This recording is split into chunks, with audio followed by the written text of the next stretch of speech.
Alrighty, everybody, and welcome back to the Sci-Fi and Horror Podcast. I'm your host, Vance, with me as always. Mason. And it's just he and I today, as Will is out of town. So let's get this going. So we talked about the 1974 horror classic, The Texas Chainsaw Massacre. I know that you said you saw the one from '03. Mm-hmm. How did that one compare to the one from yesterday? I mean, it's not a terrible remake of this one, but I would say this one's just overall better. I had never seen either of them, so I can't really speak on either of them, but it was a little gory for me, and I don't do blood when they were cutting their hand, I had to look away, and that doesn't make me weak. I just don't do blood. No, that's fair. I just don't. This one's the '03 one was definitely more gory than this one, so probably a good thing we watched the old one. I will say, even though obviously it was shot in the 70s, this all happened in '73, and this came out a year later. It gave me 70s vibes, like the way they dressed, the way they acted, all that. Obviously it was with the times, which goes without saying, but you get a 70s feel from it. Oh yeah. Especially I don't remember which character his name. He definitely looked like my dad did in the 70s. Franklin or Jeffrey? Or Kirk? I don't remember which one it is, but Guy in the wheelchair? No, not him. The guy with the glasses? Yeah, he looked like my dad. Jeffrey? Yeah. So explain that, because a lot of people obviously no one's ever met your dad. I've never met your dad. A lot of people haven't. Explain what was his mannerisms? What did he do that was similar, or is it the look more than anything? It was the look mostly. But I don't know. Some of the dialogue, it's definitely more 70s than anything else, What was the biggest thing you saw that made it 70s for you? Some of the two vehicles in the movie were definitely older, so I definitely noticed that. That is fair.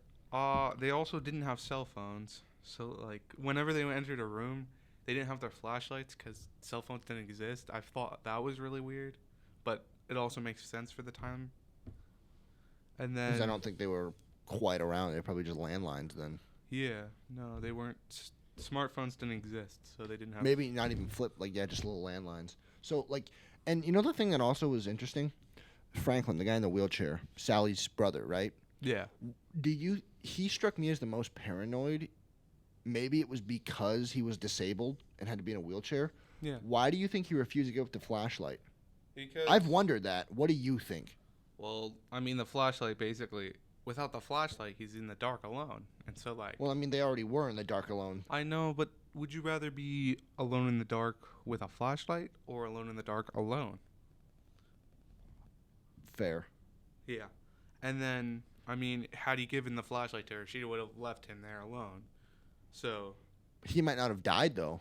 Yeah, but it's still. Sorry for the spoilers, but he does die. Everyone dies except for the girl. Except Sally, except his sister. Yeah.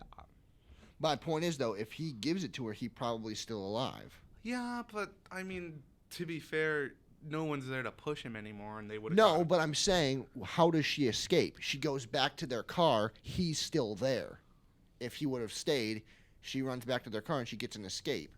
He may have died then because he can't move very fast. Yeah, but if she hadn't taken him, she would have been the one chopped up first instead of her brother. That's fair. I'm going to be honest. When I watched the movie, right away, I didn't think the killer, Leatherface, saw her. I guess. But she was hidden pretty well. Yeah, but she was...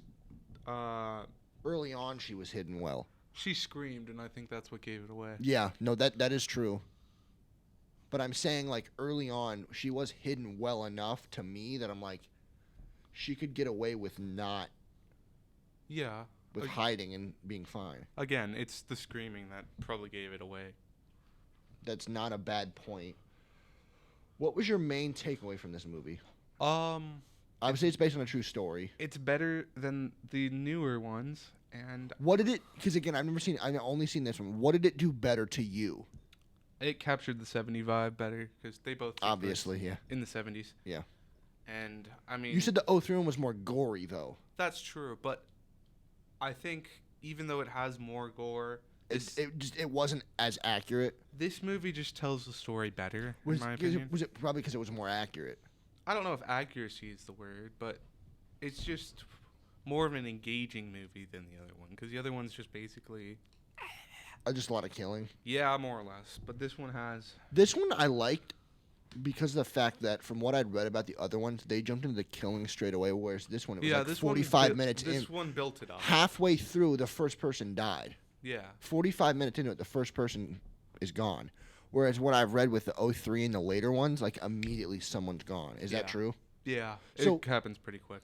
Besides the capturing the vibe of the '70s, what did this one do better to you? Like- Besides capturing the vibe. Like you said, it waits a while to kill. So you like the build-up. Yes, because without build up, it's just death, death, death, and you don't have any emotional attachment to the characters, which means So you like being you able don't to really build that care attachment. about the characters dying. So you want to be able to build that attachment. Okay, Yeah. yeah, no, I get that. So like you're saying, when they die immediately, you're like, okay, I didn't know this person, so It's like a stormtrooper. You see Yeah. them die, you don't care because they're a faceless person. true. What did now? I know we're not talking about it, but what did the '03 one do better? Definitely. I mean, they definitely added more gore, which. Was it creepier, the '03 one? In your opinion, because again, you've seen it. It's been a while since I've seen it, so excuse me for sucking at this. But No, you're fine. I think it's. I think the effects are better in this one with because they did use real human bones and stuff, like Humphrey said, and so I mean, I guess they both have their own unique vibe. It's not like one is better or worse when it comes to how creepy stuff is. It's just more how they pull it off, if that makes sense. What was? You mentioned how they pulled it off. What did they do in the '03 one? That you said you mentioned that. Yeah, I'm not gonna lie, I don't remember. It's been a while since I've seen it. That's fine. I don't know. We watched it in my English class too, so I wasn't really paying attention that much. You watched a horror movie in your English class? Wow, This was that's different. in 10th grade. It was a different time. COVID was still around and shit. I was a senior then. Yeah. Yeah, no, it was weird, but I mean, one thing I really like, or I don't know if I really like it, but the funniest difference between the two is that in the old one they're just going on a trip, and then in the new one they're traveling through Texas because they're on their way to pick up weed.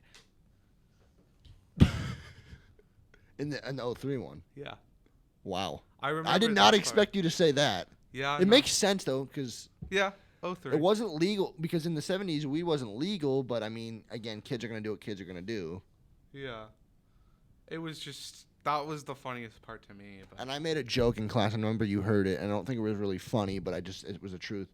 This movie came out. We watched in '74. The one that you watched came out in '03. My dad was born in '74. I was born in '03. Neither of us like horror movies. Maybe that's the reason. Because I don't know. my not. dad and I have never liked them, and the sequel for this one came out in '03. There you go. Yeah. That's just.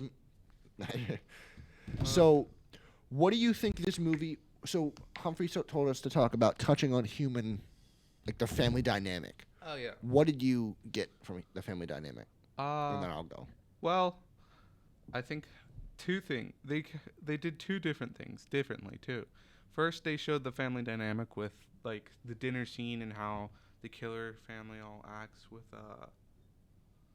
when it comes with dinner time. They act like a family, regardless of how twisted it is. It's still they have the grandpa who's the head of the family, and then they have the guy who's bossing everyone around. They have the hitchhiker, and then they have Leatherface. Be honest. Did you believe that Grandpa was dead? I think everyone in the room did. Yeah, I thought he was dead, and I was like, And then he bit the girl's. Yeah. what? And then you see her finger start bleeding. I'm like, okay, he's alive. I honestly don't remember that from the '03 version, but I could be wrong. You said it has been a little bit, so I don't blame you for not remembering. But I thought same thing as you. I thought he was dead. I'm like, okay, he just bit this girl's finger off, or part of her finger. No, it was. So the family dynamic I got was obviously Sally and Franklin are related. Yeah. But the family dynamic I got was they were, even when their friends were gone, you're going out looking for them. Obviously, that's what good friends do. But they seem more like a family in terms of like if one goes, we all go. Yeah. That's the dynamic I got from watching that. Is if they go down, we're going down with them. Yeah. Maybe that's not what that's what I saw at least. No. And then I also wanted to mention, we talked about this, about Sally potentially being related to Leatherface. Do you think, had this movie have gone a little longer, not maybe a little, like, make that movie 2 hours, 10 minutes, what do you think? Do you think she is related? I mean, The way they left us, I think so. I mean- don't know, though. The way they left us makes me think so. according to the rest of the movies, some of the rest of the movies, apparently she is. I'm talking about take the OG, make it longer. What do you think? Maybe. Do you think we would have found that out? Possibly. To be honest, I don't really think it matters that much. It's kind of like the name, like not having names on the road. Yeah, I don't think it really affects Go. the story. Why do you though. think it? Why do you think it doesn't? Because I agree with you, but why do you think that? Because she still escapes regardless, and Yeah, that's fair. they end up not killing her. So, That's a good point. what was I gonna say? So what is the reasoning that you think it took her a few times to escape? For those that don't know, she hops into a guy in a Mack truck. They get out and run away, and then the guy with the pickup truck jumps in the back of his truck.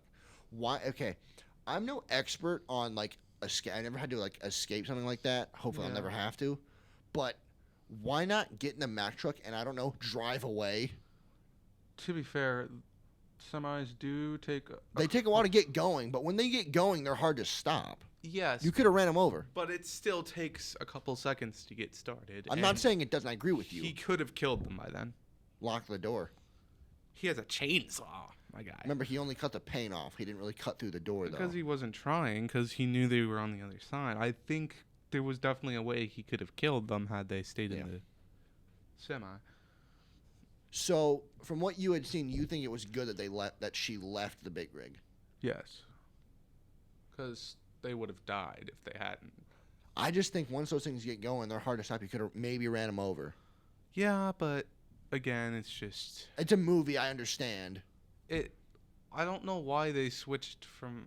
I don't know why they kept both trucks in there. I don't know why they didn't just have the pickup come and pick her Did you up. expect her to leave with the big rig?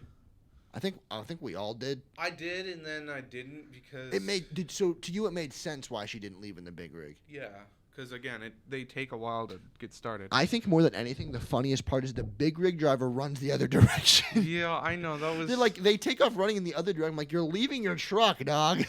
I mean, yeah, but it's also a life or death situation. That's fair. Here's the thing that he could have done: not stopped. He would still be in his truck. True, very true. But he also hit a guy, so he kind of had to stop. Yeah, it's also fair. So, before we get into your factual bit, was there anything else that you wanted to touch on? The sibling dynamic. Go on. So, for those who don't know, there's the two siblings. Franklin and Sally. Yeah, Franklin's in a wheelchair. And so that was very interesting, as I also have a sibling in a wheelchair. And so I kind of... So the one guy looked like your dad, and you can relate to the other guy. Yeah, because my sister, she's in a wheelchair. And so I can kind of understand where what's her name? I really don't know the character's names. His sister. I can see where she's Sally. coming. Sally. I can see where Sally's coming from when she doesn't want to...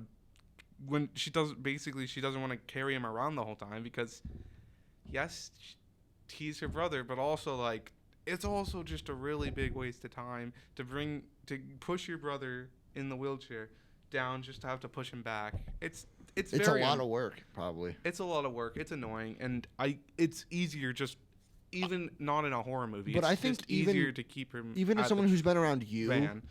I think as someone who's been around you, like I'm going to trigger you a few times, I will say the one thing that you did really well was one of the times I was with you is for those that don't know, his sister's disabled, but he's a really good brother in terms of the fact that you help her stand at church. Well, yeah. And that's a good brother because you don't have to do that. You and your brother don't have to. You choose to. That's a good brother, though. I know, but I'm just saying. I don't mind helping her either. That's well, I mean, you're supposed to stand out of respect. But even though, like, here's the thing: the pastor probably wouldn't get mad if she didn't. No, he doesn't. When she. That's what I'm saying. He wouldn't get mad at her for not standing, and you still help her stand. The other thing is, I understand why they. You can tell there was a lot of tension between the two of them. Yeah. I completely understand that. Siblings who are needy all the time are very annoying. And it's not that he wasn't trying to be rude. He literally couldn't do a lot of stuff on his own. Yeah, and that I completely understand that. So I just wanted to touch on that because it was a unique. Because you get it in terms of like, he.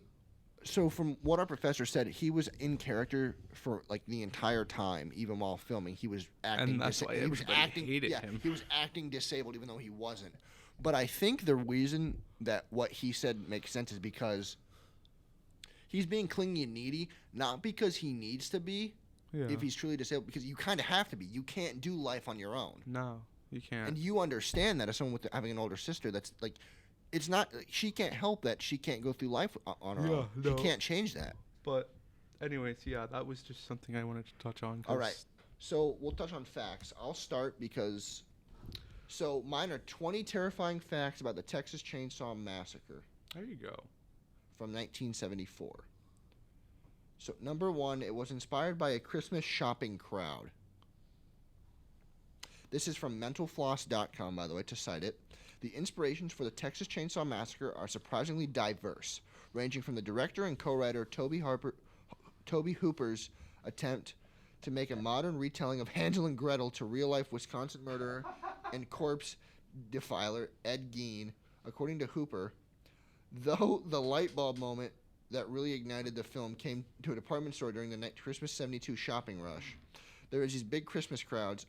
Quote, I was frustrated and I found myself near a display rack of chainsaws. I just kind of zoned in on it, Hooper told Texas Monthly. I did a rack focus to the saws and thought, I know a way I could get this through the crowd really quickly. I went home, sat down through all the channels, just tuned in. The zeitgeist blew through, and the whole damn story, so this movie came together for him in 30 seconds. He was, the director kind of scares me. He was zoned in on chainsaws. You're telling me you've never wanted to punt a child at a Walmart? I've never thought about it, no.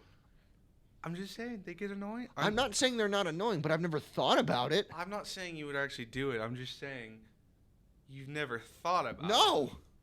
Damn, okay, I guess I'm weird. Leatherface is allegedly based on a real person Hooper knew. Yeah.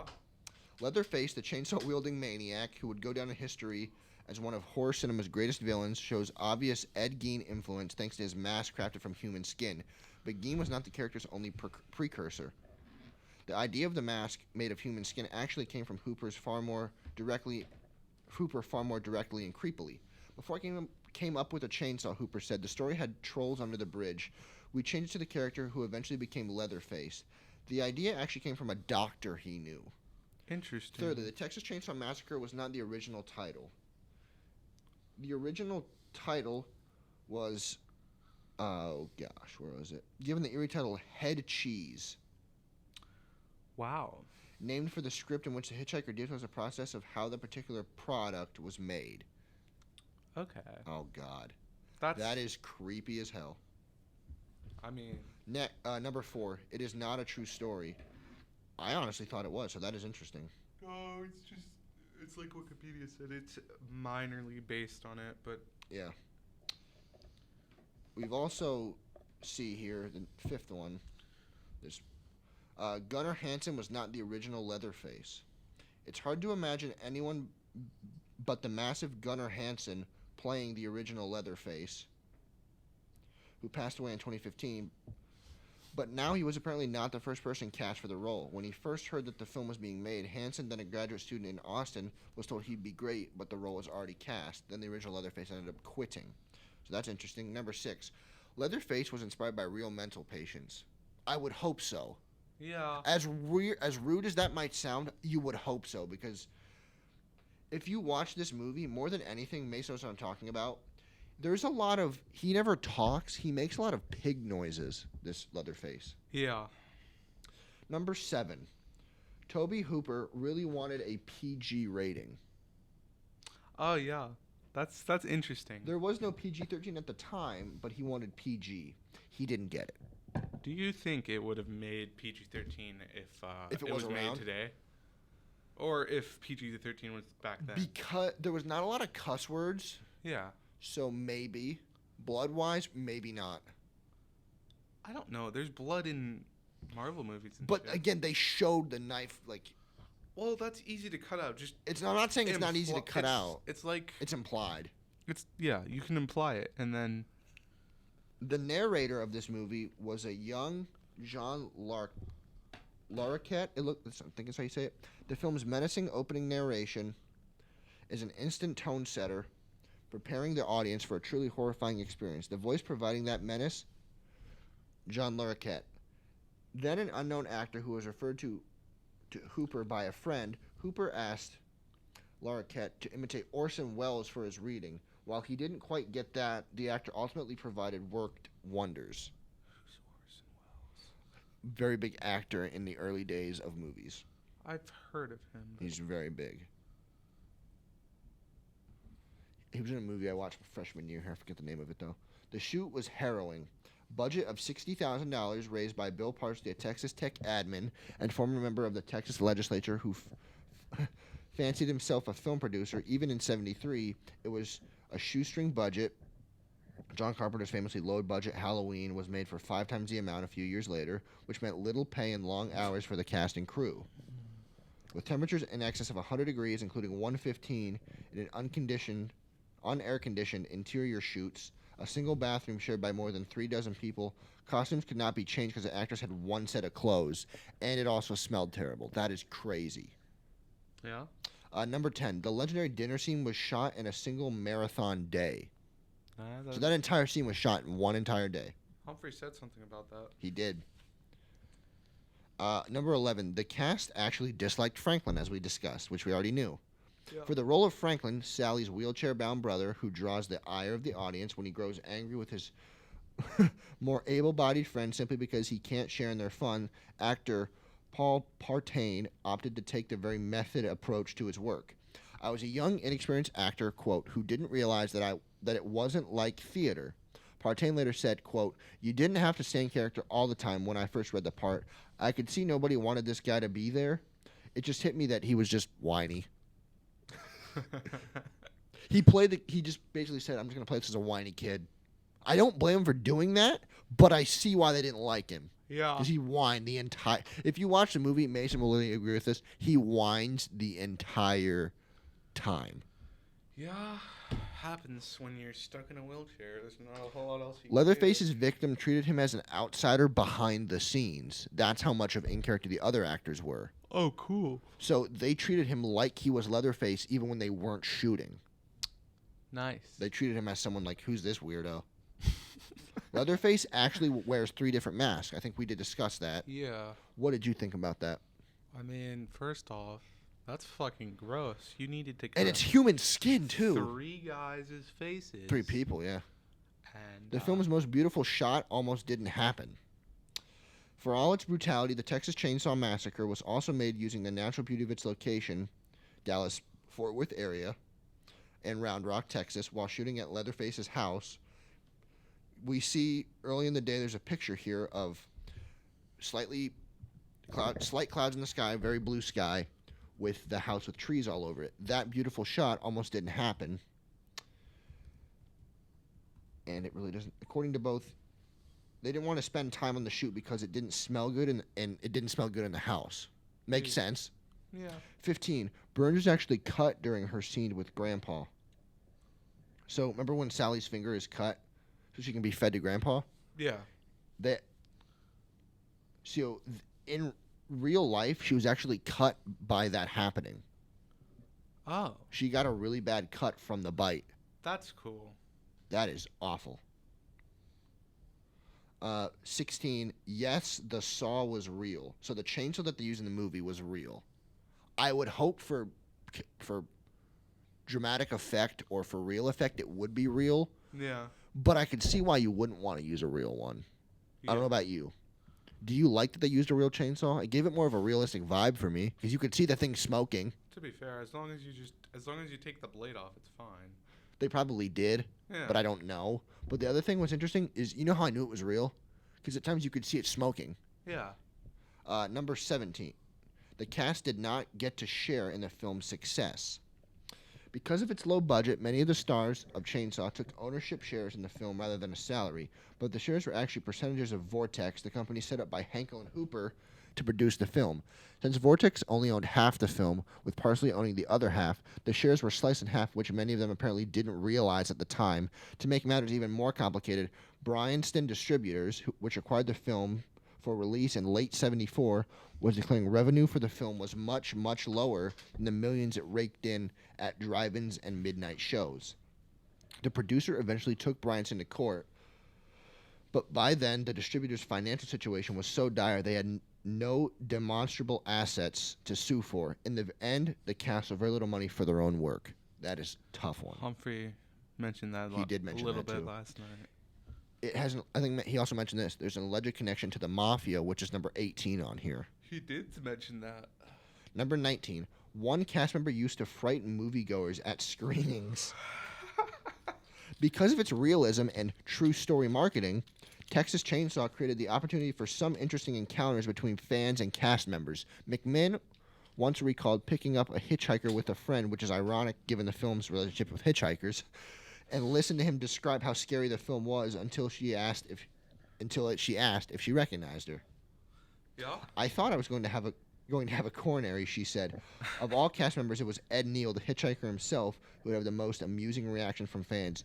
He used to visit screenings of the film at Austin's Village Theater, wait there for his scene to come up, and then tap yours on the shoulder and watch them freak out. That honestly, that's hilarious. I don't care what people. That's hilarious. I definitely saw that. If you were in a movie like that, I could see you doing that. No, I've seen it online somewhere. There was an actor that it was either Tom Cruise or Jason Momoa. And he was like scaring people up. He did the exact same watching thing. their movie. Yeah. Oh God. Okay, number 20. You can have lunch at Leatherface's house. That's The cool. original location used for Leatherface and his family was in Williamson County, Texas, and now the Round Rock area. The house isn't there anymore, but if you head west of Austin into Kingsland, you can find the actual home restored and now is in use as a restaurant. It's called the Grand Central Cafe, and though the owners proudly include its cinematic heritage on their website, you won't find any human bones as part of this decor. Damn. All right, so that is my source. What is yours? Oh. Okay. So you took a lot of those. So for my source, it's a website called Game Rant. Okay. An article called "Is one of the scariest movies ever made actually a comedy?" Really? Yes. So for those who don't know, the Texas Chainsaw Massacre, as Humphrey told us last night, was supposed to be a dark comedy, actually. And nothing about it except that one part was funny. There were several parts that had a little bit of humor, and I didn't really find it all that funny, but maybe I'm just different like that. Here's where is it? Blah blah blah blah blah blah. It's in here somewhere. He goes blah blah blah blah blah. Short movie. Blah blah blah blah blah blah. All right. Victim characters aside, the villains here are truly something. Audiences meet the first member of the cannibal family at the beginning of the film. He's a hitchhiker picked up by the victims. The interaction between him and the youths is incredibly awkward in a very intense way. He's fumbling with his words and not making sense, just in general acting extremely chaotic, and it's so strange to witness. The characters are confused and viewers are confused right along with them. While it is a pretty intense scene and in some ways a little disturbing, there's this underlying tone that is just funny. It's just so strange and off-putting that it almost reads as humor.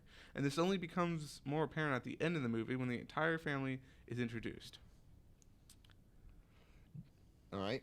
The rest of the film hides its humor rather deeply, but the dinner scene feels almost feels like a comedy bit. Truly, some moments just make viewers laugh out loud. It's still a terrifying scene. The final girl has been captured by Leatherface and his family. She's tied to a chair at the head of their dinner table, and the whole gang is there terrorizing her. She's witness to their insane family antics, as are viewers, and she cannot stop screaming. But much like the beginning scene with the hitchhiker, everything they do and say feels so raw yet so outrageous it comes off as humorous. Then finally, in a moment of purely brilliant physical comedy, they wheel their nearly dead, extremely elderly grandfather out to kill the final girl, and he can't even hold the hammer. He dropped it, I swear to God, like 5 times. I know. The funny moments of the film of this film aren't lost on everyone, nor do they feel unintentional. But for those who haven't seen this movie yet, it's certainly a surprise to hear that there's any humor in it at all. Blah blah blah blah blah blah. The juxtaposition of physical comedy and laugh out loud moments with complete and utter terror is such an absolute strange one. It makes for a weird watching experience. It's something that has to be seen multiple times to truly be understood. I think there's definitely some rather comedic moments in the movie. Like Humphrey said last night, they had all this meat on their plate and then one tiny little scoop of mashed potatoes. There's always there's definitely comedy in this movie, despite despite the fact that it's a horror movie and it's one of the greatest horror movies. Where did you find the comedy? Because I honestly didn't, and maybe I was reading too much into it. Give me a minute. Where did you see the comedy in the movie? Just a Because minute. we are good to go, but I just wanted to ask you that question. I saw a lot of comedy actually, because there were some funny parts. The part where they walk into the house and they just leave Franklin out there. That was funny because he's just like he's yelling. He's for just them, looking around. and they don't hear him. It was funny. And he's trying to. I will say, you know what was funny? I lied. Him trying to get in the house. That was also fun. Like he's like trying to lift his front wheels and he can't do it. Oh yeah. Honestly, let's see. What else is it? The grandpa's kind of funny. That he's just barely alive, and they're deciding to keep him for some reason. I think one of the other students said was really good. He looked like a vampire. Yeah. White skin, sucked on blood. Like that was weird. The other thing I found funny is when Sally and Franklin were searching for their friends, they gave up completely on their first 2 friends that died. They were just yelling for Jerry. That they didn't care about. No, they didn't care that they had just disappeared. They were only calling the one name. And Jerry, and then at one point they said Gary. You heard that, right? I did hear that. They're like Gary. I'm like, it's Jerry. I'm like, is his name Gary or Jerry? It's Jerry, according to Wikipedia. They said Gary a few times. I don't know. Maybe they didn't know, but it was funny that they just gave up on the other 2. They just didn't care. They didn't, and I. Do you think they knew they were dead? I don't know how they would. Well, there's a chainsaw wielding maniac. Once they saw him, yeah, they probably guessed that. They put 2 and 2 together. Up until you're saying before they saw him. Before they ran into him, I'm gonna guess they just didn't know where they were, and it was funny that they weren't looking for them. Fair point. Anyways, yeah, those are the main comedy bits I found. Also, like whenever Leatherface just shows up, like especially when he first shows up, him just appearing was kind of funny to me. That was interesting. I thought that was goofy. And the funny thing, I think Humphrey also mentioned it, you only see him really use a chainsaw on one of the 5 kills. Yeah. Or one of the 4 kills. Yeah. The other 3 were done with a mallet. Also true. So before we go, what do you think about that? It's called a chainsaw, but he only uses a chainsaw really one time. I mean, yeah, but he doesn't. He killed Franklin with it, and he cut the first guy apart, but he did more damage to himself, really, because he cut his leg. Well, first, the Texas Hammer Massacre doesn't sound as cool. No, but he does use that. Second of all, if we're going off the inspiration by Ed Gein, I'm pretty sure he uses chainsaws, doesn't he? Yeah, he does. Okay, so that's definitely part of it. And then Also, just it looks cooler to carry a chainsaw around and chase people with it, as ineffective as it is. I was laughing at the very end because I was like, It's not efficient, but it gets the job done. I know, but like, I was laughing at the very end when he had the chainsaw. Were you? He had the chainsaw at the very end, and he was trying to get her in the truck. Yeah. Do you know what? It's funny because if he had just used a gun instead, she'd be dead. Yeah, that's true. That's what I find funny, that they're even using chainsaws. What do you think about the pirouette at the end? The dancing? That was also funny. Why'd he decide to start emoting? Go on. He was like literally dancing with. It reminded me of a Tuscan Raider because he does this with the chainsaw over his head. No, he but you explain the emote you're talking about. Fortnite. But explain what he was doing that made you think that. The fact that he's dancing at With a all, chainsaw. like in general, yeah, he's got his weapon and he's dancing around like, yeah. like he just got his, like he just. You just cut your leg open. He acting like he just won a #1 victory royale. And with that, we will be going. Peace, guys.